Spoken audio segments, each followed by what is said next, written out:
You think comfort makes life easier. You think the absence of struggle means peace. But look closer. The easier life becomes, the heavier it starts to feel.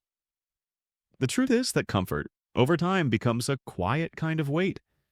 It's soft, invisible, and it grows so slowly that you barely notice it. Nah, until one day you wake up tired. Not because of what you've done, but because of everything you haven't. Comfort feels harmless. It tells you to rest a little longer. It tells you you've earned it. It whispers that you're safe, that you've done enough, that the world can wait. And at first, it feels right. You slow down, you relax, you breathe. But what begins as recovery slowly becomes a retreat.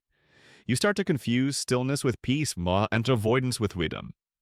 Every day you postpone a little discomfort, and every day your tolerance for it fades a little more. Modern life makes comfort effortless. Everything is designed to eliminate friction: food, entertainment, validation, even dopamine. With a few clicks, you can escape boredom, silence, or pain. But there's a hidden cost. Neuroscientists from Stanford and Harvard have shown that the brain adapts rapidly to pleasure, a process called hedonic adaptation. The more pleasure you consume, the less it satisfies you. You no longer seek fulfillment through growth, you seek relief through repetition. And that's how the modern cage is built. Not with bars, but with cushions. You're not trapped because someone locked you in, you're trapped because you stopped walking out. When life becomes too easy, the mind begins to decay. Without challenge, your nervous system loses its rhythm. Without friction, your sense of purpose dissolves.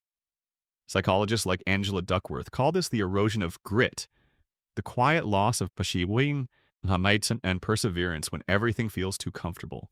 Humans need voluntary struggle to stay alive on the inside. Without it, the same comfort that calms the body begins to suffocate the soul. You start to feel restless, anxious for no reason, unfulfilled even when everything seems fine. This is the paradox of comfort. The more you chase it, the less peace you actually feel.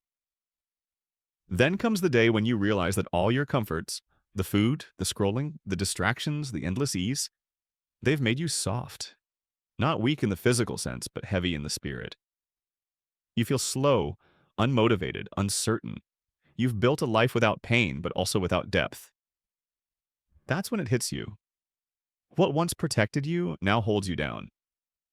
The comfort that promised peace has quietly stolen your strength. Psychiatrist Viktor Frankl once said that a life without meaning is unbearable.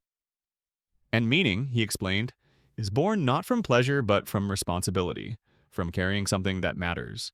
You can choose the weight you carry. You can lift the burden of purpose, the discipline of the daily effort, the pain that builds, not breaks. Because there are two kinds of pain in life: the pain that weakens you and the pain that shapes you. The first comes from avoidance. The second comes from choice. When you begin to embrace discomfort, you'll notice something strange. Life starts to feel lighter. Not easier, lighter. Because you are no longer running from the weight. You are carrying it. And in carrying it, you become strong. Comfort will always call your name. It will always promise peace, but remember this: you were never meant to live light. You were meant to carry something.